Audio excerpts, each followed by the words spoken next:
वासिष्ठ ने पुरुषार्थ में जोड़ दिया। पुरुषार्थ से सब कुछ सिद्ध होता है, बिना पुरुषार्थ से कुछ सिद्ध नहीं होता।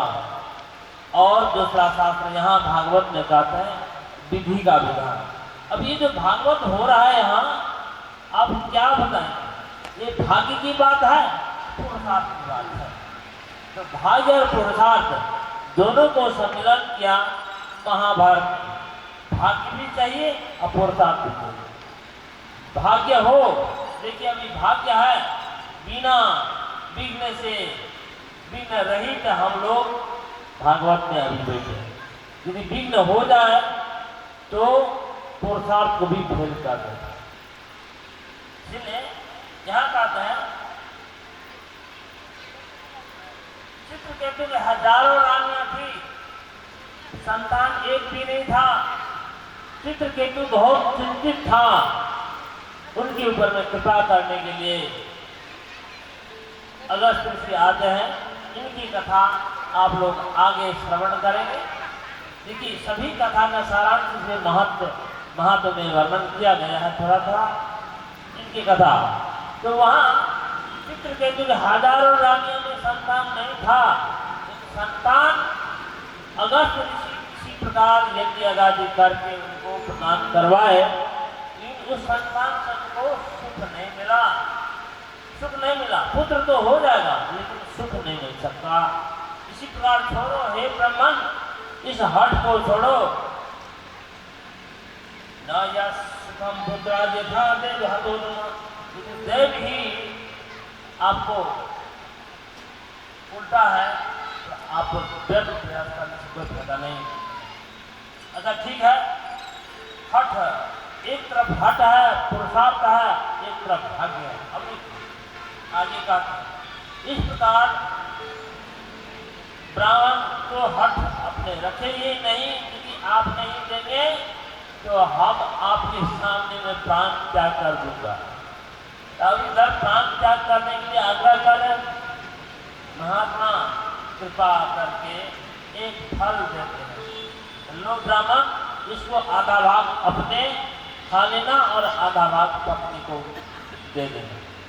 उस फल को लेकर के आए और आधा भाग अपने खाए और आधा भाग ब्राह्मणी को देते हैं और कहते हैं सन्यासी महात्मा उसका नियम नहीं बताए। देखिए बिना नियम का कुछ नहीं होता, नियम करना होता है। उसका नियम क्या है? एक समय भोजन करना, झूठ नहीं बोलना, हिंसा नहीं करना, नीचे खाट में नहीं, भूमि शयन करना, ज्यादा नहीं बोलना, ये सब बहुत से नियम आदि सब बता। और इस ऐसे नियम पालन करने पर 1 साल में निर्मल पुत्र होगा, निर्मल पवित्र पुत्र होगा, सुपुत्र। और वो ब्राह्मण का करके ब्राह्मणी को दे दी और अपना को फिर वही यजमान में भ्रमण करने लगे। इधर ब्राह्मणी को चिंता हो गई। ब्राह्मणी मन मन सोच रहे थे जो मैं कितना सुखी थी, ये बाल बच्चा इतना झंझट होता है, और मन मन तर्क करते हैं अहो चिंता मोत्पन्ना फलम चाहम न भक्ते फल भक्ते न गर्भस्या गर्भे न उदर विद्युता स्वम भक्तम तो सत्य कार्य संभवे। इस प्रकार वो तर्क करते हैं। ये ब्राह्मण हमको ये फल ला करके चिंता उत्पन्न कर दिया। क्या? फल के भक्षण से गर्भ होगा, गर्भ से पेट की वृद्धि होगी, पेट की वृद्धि से कम खाया जाएगा, कम खाने से घर के काम नहीं होगा। यदि घर के काम काज करने के लिए कोई घाटी कोई निगरानी में लाया जाए तो घर के सामान माल आदि सब वो लेके जा सकती है। और कहीं पेट में रह गया तो सुखदेव महाराज के समान कहीं रुक गया तो जान में भी आफत हो जाएगा, कहीं गर्भ टेढ़ी मेढ़ी हो जाए तो उसमें भी परेशानी है। आगा तो गर्भस्थला में मरणम भवे, क्या पुत्र होगा? हमारा मरण ही। आजकल तो ऐसा प्रसिद्ध हो गया, बिना ऑपरेशन से संतान ही नहीं होता।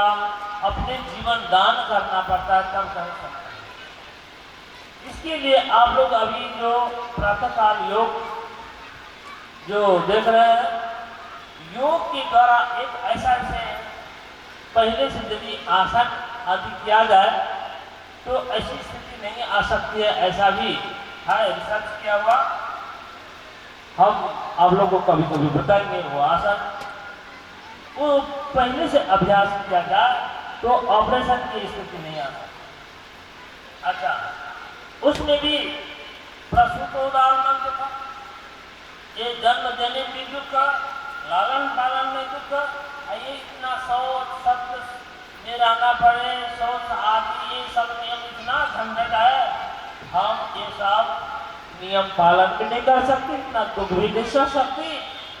ये सारे कुकर्म करके वो कहते हैं बंध्यावा विधवा नारी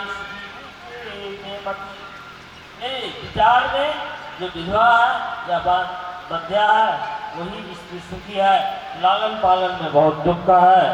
इस प्रकार कुकर्म करके वो फल नहीं खाइए।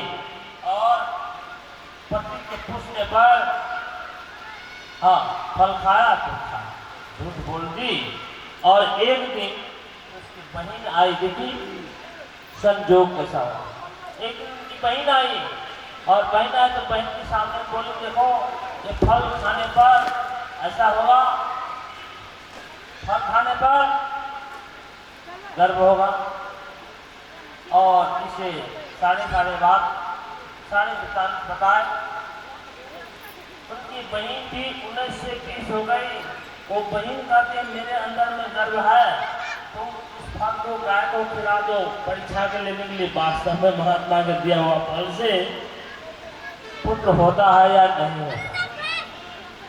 अब देखिए वो फल गाय को खिला दिया गया और पहले से जो गर्भ है उसकी बहन ने कहा देखो वैसे तो हम नहीं दे सकते, मेरे पति को तो संपत्ति दे दोगे तो संपत्ति के लोभ से आपको संतान देंगे। और सारे वृत्तांत बताती है, जो तुम घर ही रहो तो ऐसा लोग सोचेंगे तुम गर्भवती स्त्री हो, और समय आने पर जब हमको गर्भ से संतान जन्म होगा तो मेरे पति तुमको ला कर दे देंगे। और जब तुमको दूध नहीं होगा तो हमको बुला लेना, जब हमको दूध नहीं होगा दूध चाहिए। तो अभी मेरे बहन के जो अभी फरफर संतान हुआ है और उसका संतान खराब हो गया, मर गया, ऐसा कह करके और हमने बोला अब दूध पिलाई। तो सारे पुत्र देखिए यहाँ से दुख का सजना हुआ। यहाँ कहते हैं जब इस प्रकार उनके बहन सलाह देती है तो दिल्ली भी उसको भी अच्छा लगा, उसी का झंझट भी नहीं करना पड़ेगा, आपको संतान भी हो जाएगा, ब्राह्मण के बाद भी रह जाएगा। ठीक मान लिया और जैसे जैसे बोली थी वैसे वैसे किया। सारे करने के बाद समय आने पर उनके बहन के संतान हुआ। तो संतान को उनके पति ला करके दिया धुंधली को। और ब्राह्मण तो बाहर घूम रहे थे, ब्राह्मण को पता ही नहीं था। और सारी घटना जब घटने के बाद तो संतान की खबर प्राप्त हुआ आत्मदेव को। आत्मदेव बहुत खुशी से बहुत हर्षोल्लास के साथ दतौ दानम द्विजातिभ्यो कर्म विदाय च तद्वारे मंगलम बहु। बहुत धूमधाम के साथ जब जात कर्म संस्कार के बालक में जन्म लेते हैं उसके खुशहाली में बाजा गाजे के साथ ब्राह्मण साधु को दान आदि सब बहुत कुछ किया। ब्राह्मण के द्वारा षष्ठी वाचन आदि सब किया। षष्ठी वाचन बने मंगलम भक्ति वाचन। स्वस्ति न इंद्रो वृद्धश्रवाः स्वस्ति न पूषा विश्ववेदाः स्वस्ति न सारथो अरिष्टनेमिः स्वस्ति नो बृहस्पति दधातु।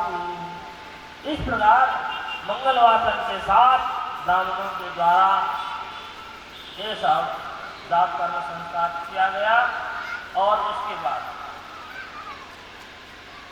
पति से वो सारी बात उनकी बताई और उसी से अनुसार से कही।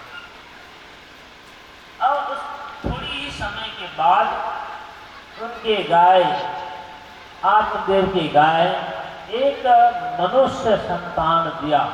अब कहिए गाय मनुष्य को जन्म दी, लेकिन उस संतान ने गाय से जो जन्म लिया मनुष्य,